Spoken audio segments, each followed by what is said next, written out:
Hello and welcome to what promises to be yet another thrilling installment of action from Week 5 of Division 6 of the REL League. I am your host, Kallisti May, the Golden Apple of Discord.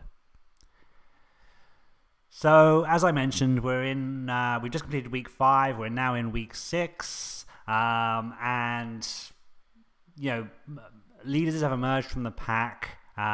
We have your front runners, we have the mid-table guys, and we have the guys that are falling a little bit further back. We're going to see in a moment if that trend is continuing, but before we head into the games and look at your teams and all of that good stuff, just going to take a quick moment to talk about a few things that are happening. This is the ReBBL Shakedown. Hopefully it's a weekly segment, just to give you a little bit of a heads up about what's happening in and around the ReBBL. So, hot topic right now, we have the World Cup qualifiers. Metal and the team released the setup and the setup and the way that you're going to build your teams, how the competition, the qualifiers are going to be played. You should have all by now had a chance to look at that and register your teams. The deadline for submitting names to Cyanide or Focus was today. So hopefully you all signed up. I encouraged you to do so last week. So hopefully you did all sign up. If you haven't signed up and you were meaning to, you still can, I believe, talk to maybe Metal or one of the admins. I think you still can sign up, but your name's not one of the official names that we're sending through to Cyanide. All that means is that Cyanide were going to award us a certain number of potential tickets to go through to the World Cup. And obviously the more coaches we had sign up and send on the list to them, the more tickets we were potentially going to get. So it would have been great if you'd signed up. If you were intending to sign up and you had signed up by today, Sunday, that would have been great. Would have meant more tickets, hopefully. But I still believe the door is open for you to sign up if you do want to be a late edition.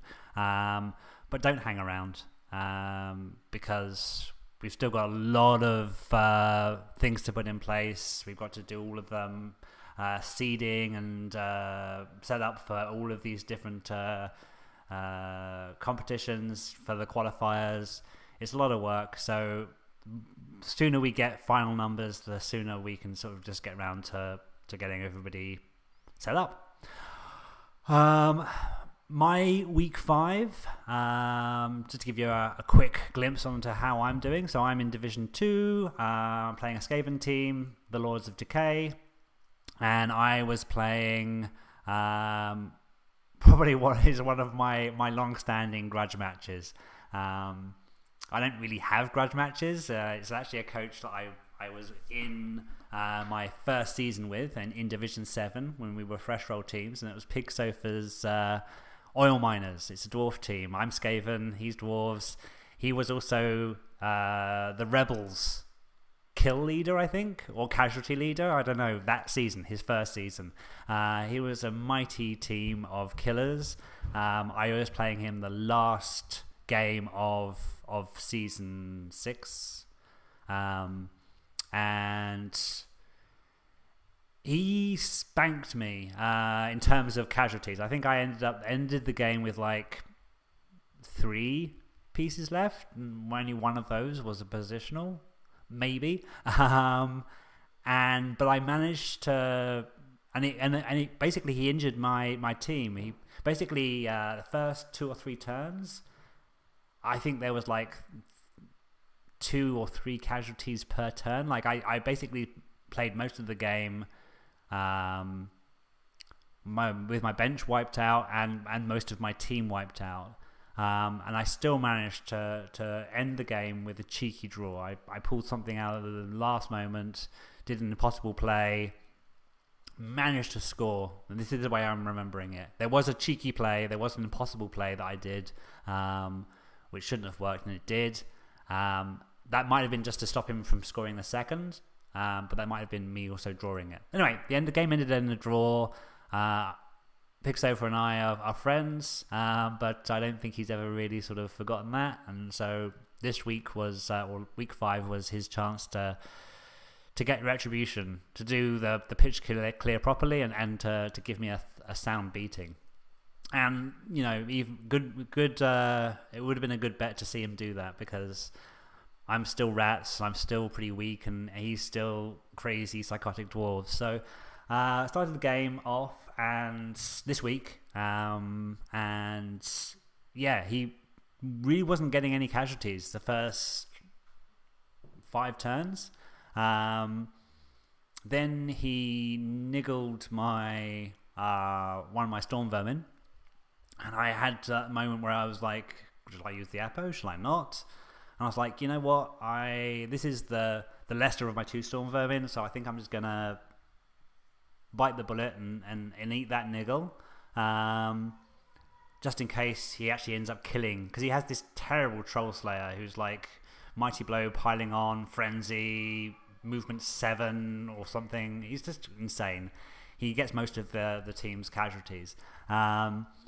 And so I was like, yeah, I'm just going to hold out, because I really don't want to see one of my better pieces die, and then I've got nothing to do about it. So I ate the niggle.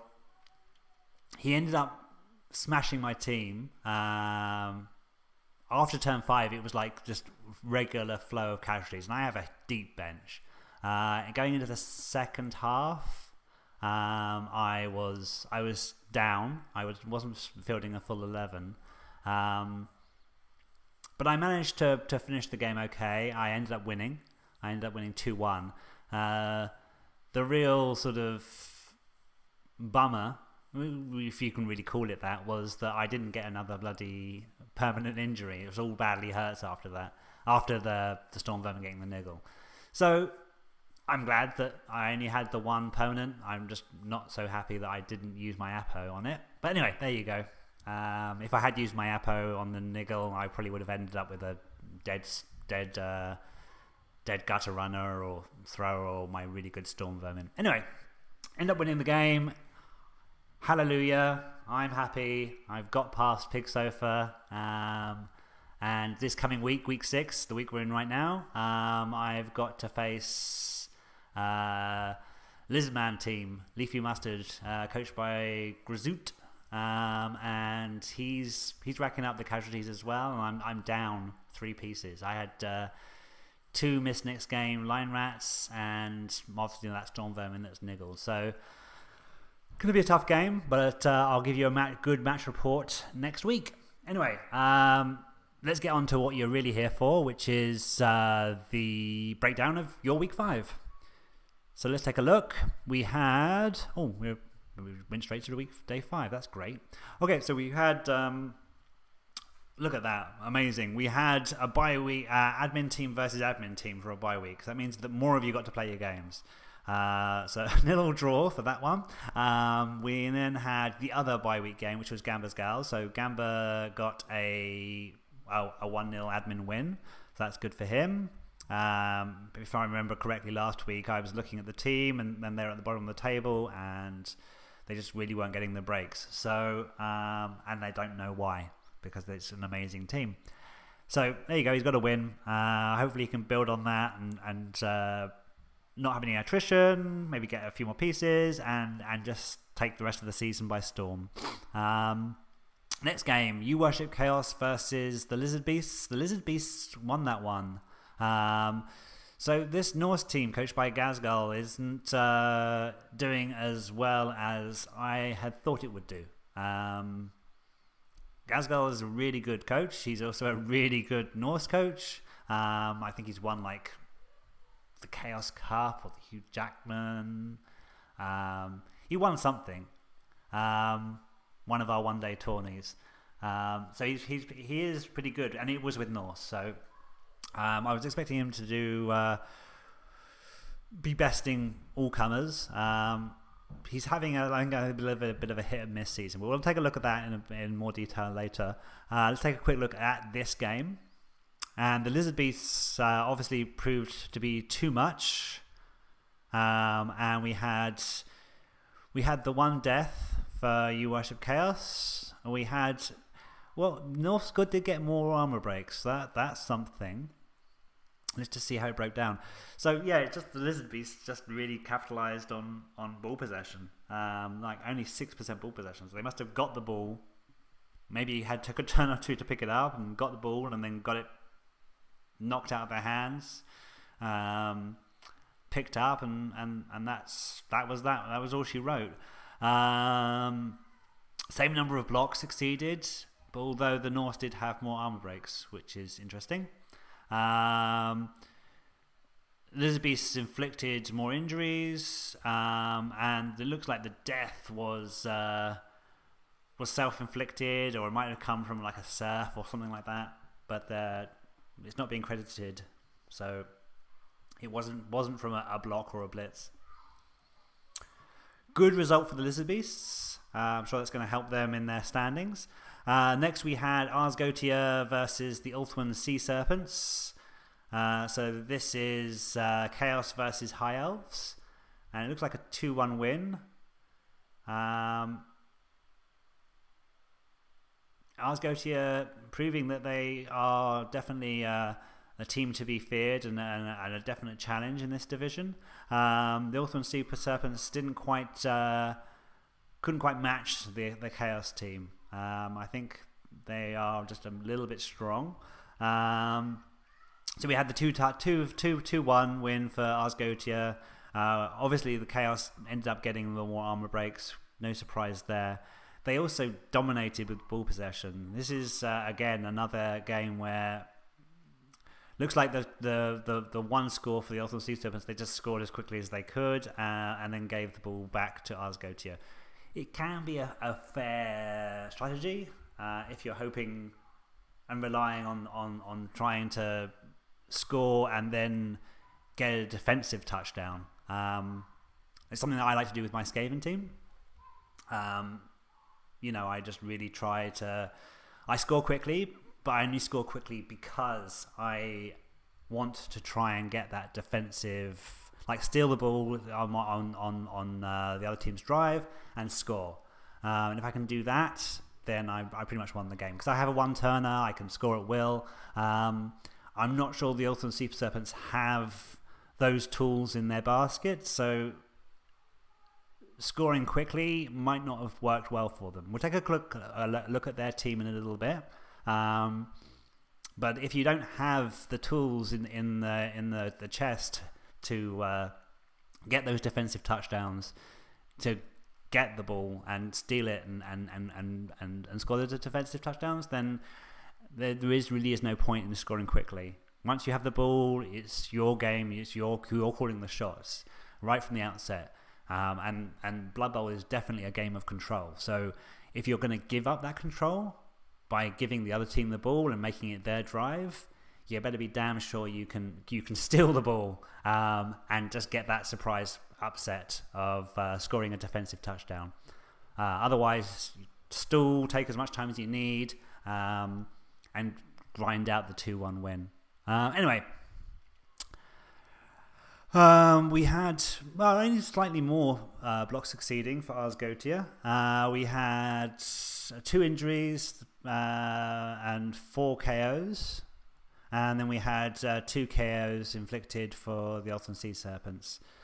So yeah, definitely I think this was just a case of the Ulthuan Sea Serpents scoring quickly and then just giving Ars Goetia all the time in the world to score twice and win the game.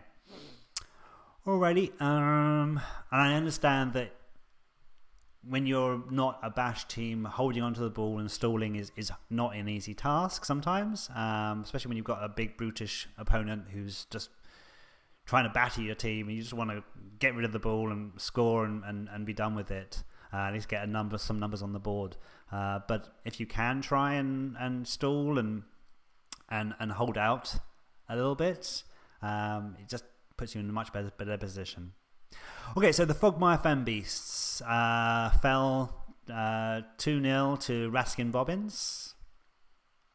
Lizardmen versus Nurgle. and this looks like an interesting game. So we had obviously the Raskin Bobbins winning that one. The Fogmire Fembeasts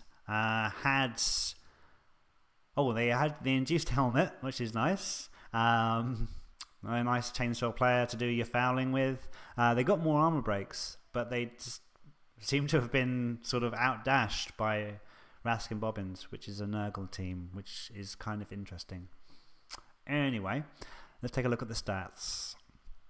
So it's about even ball possession. This looks like a bit more of an even game stats-wise.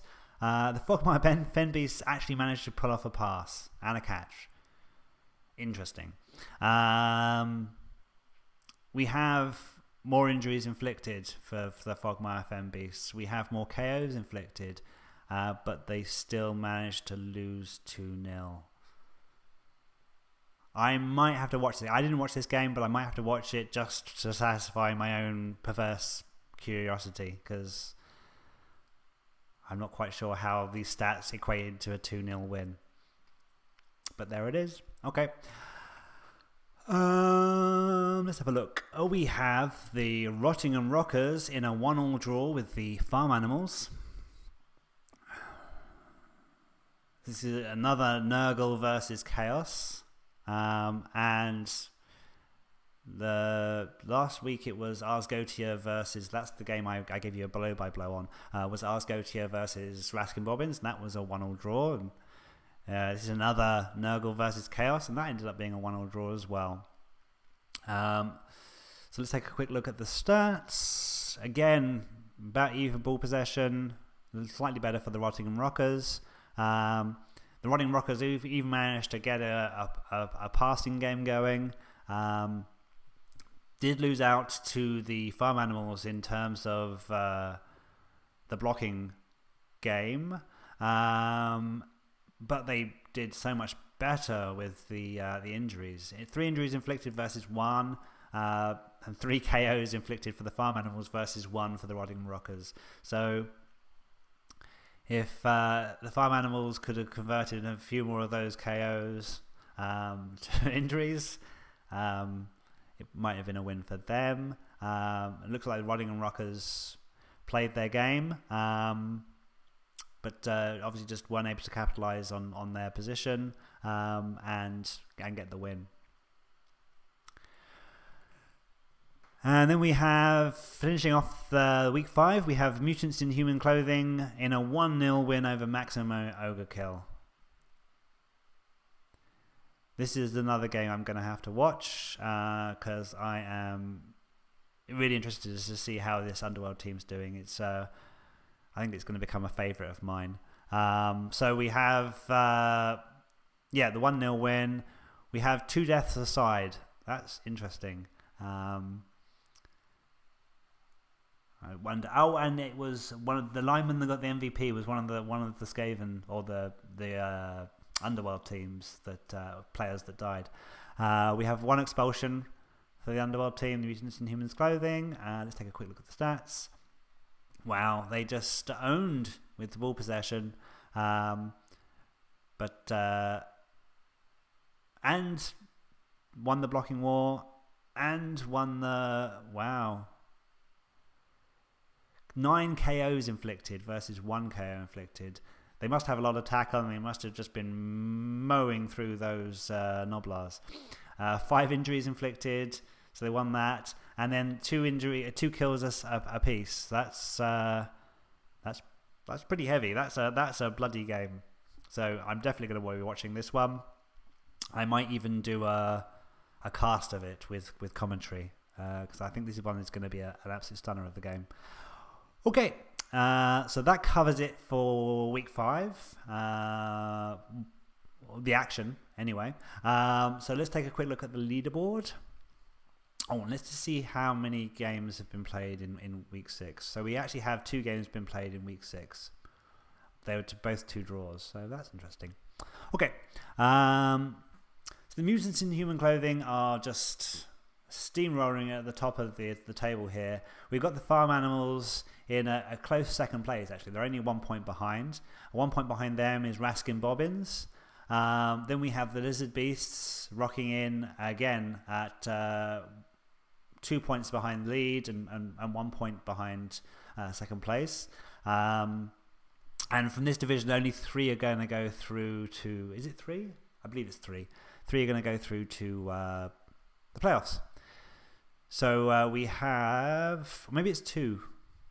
I'll have to check into that and let you know. Anyway, and we have the Lizard Beasts with 1 game ahead, 1 game in hand. So Raskin Bobbins and the Farm Animals and Mutants in Humans Clothing. Actually, not the Farm Animals. Raskin Bobbins and Mutants in Humans Clothing can actually extend their lead. That'd be good. Okay, Ars Gotia is also coming in that sort of 3rd to 5th spot with 4 wins, 1 draw. We also have the Ulthuan Sea Serpents at 2-1 and 2. We have Gamba's Gals at 2-1 and 3. You Worship Chaos at 2-1-2. Same thing for the Rottingham Rockers. And then rounding out the bottom of the pack here, we have Maximum Overkill and the Fogmire Fen Beasts, who are sort of having a little bit of a problem getting started. So that win for Gamba obviously put him up a little bit up at the table, leaving the Fogmire Fen Beasts and Maximum Overkill sort of sitting there at the bottom.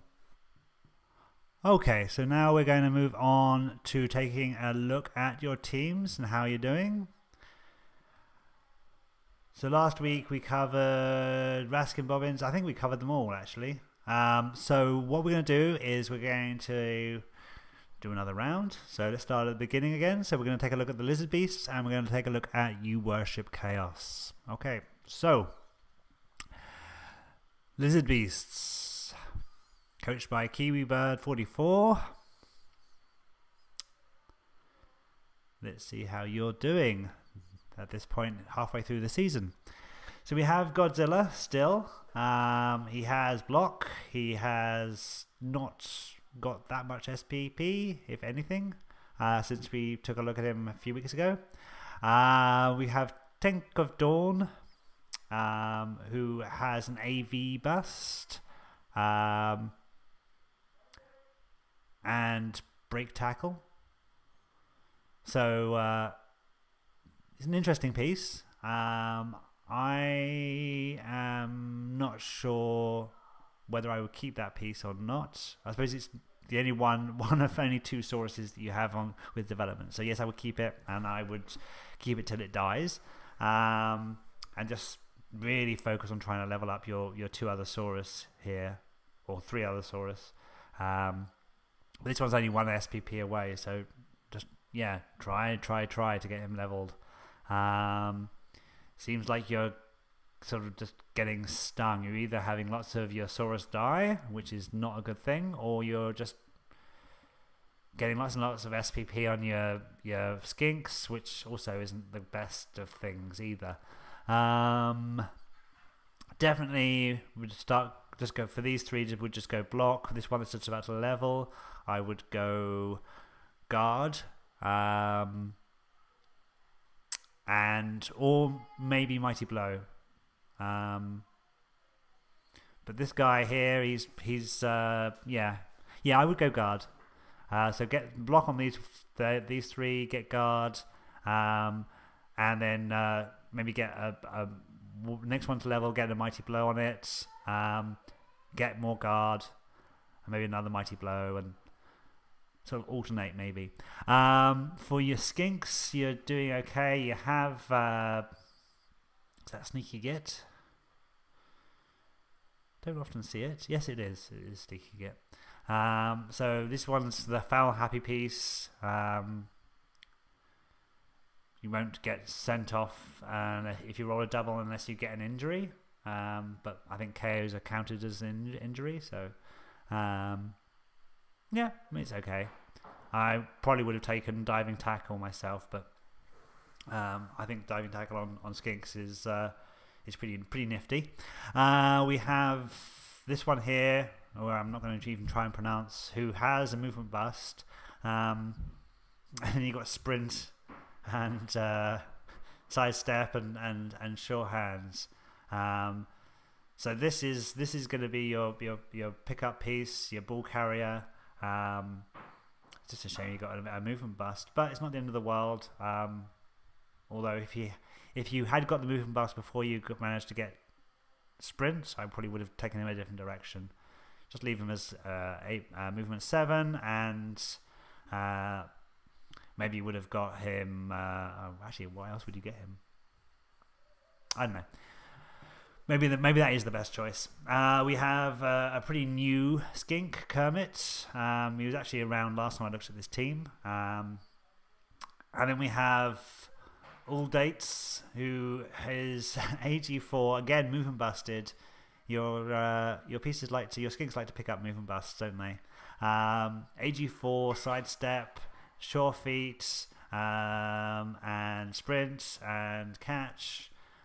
This one is a real motor. You can pick up with this piece, hand after this piece, and just watch him go. Unfortunately, he's not motoring that fast, but the next piece is going to make up for that because he's a movement up, he's a blodge, and he has sprints as well. So he's actually capable of doing a one turn with a one chain push. And then he's capable of doing a one turn, although the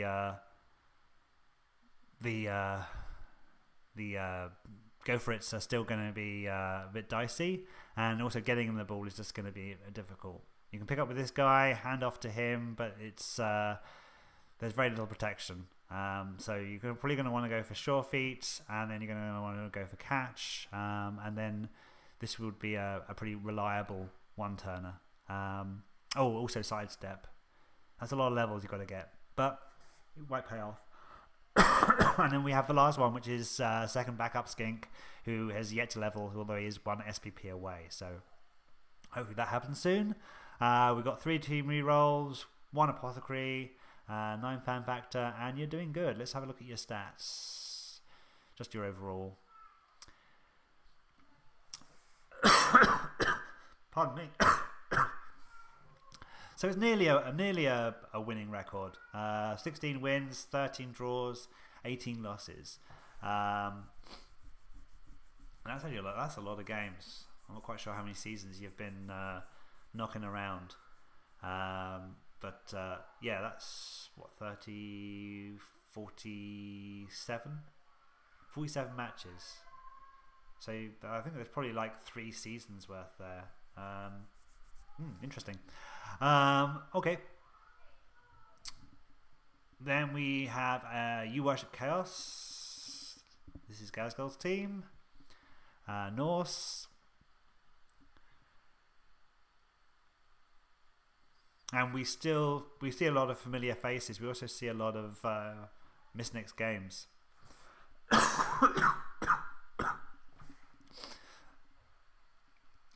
So we have no suspicious mutations. The Yeti, this is a great piece. It has block, it has mighty blow, claw, frenzy, and break tackle.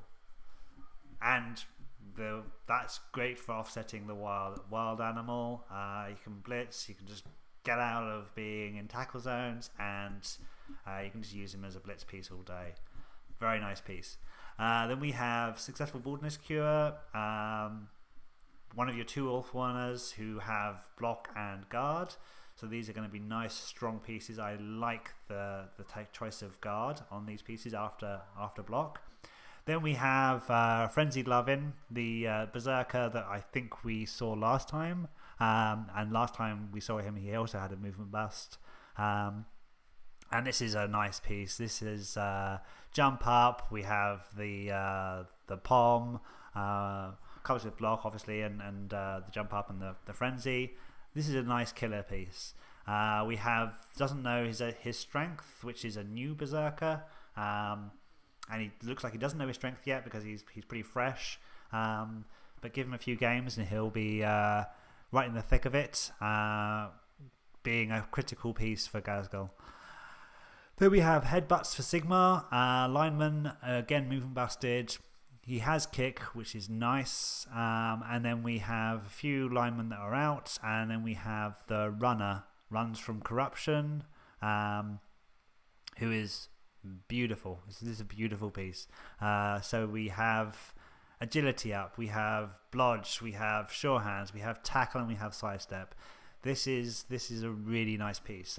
There's no suspicious mutations is a great piece. Runs from corruption is a great piece. Frenzied loving is going to be a good piece. And the two awful ones are very, very solid. These are my picks on this team that are just going to real standouts. And then we have... Oh, no, that was it. That was all of the teams I was looking at this week. Okay, so that about does it for this week. We're now in week 6. I'm going to be looking at games. I'm also going to be looking at... I'm going to be reviewing, and I'll talk about next week, the 2 games that piqued my interest, which were Arsgotia versus the Ultron Sea Serpents. No, it wasn't. It was Raskin Bobbins. His Mutants in Humans Clothing was definitely one I was going to watch. And then I think it was the Raskin Bobbins versus the Fogmire Fen Beasts. Let's have a look.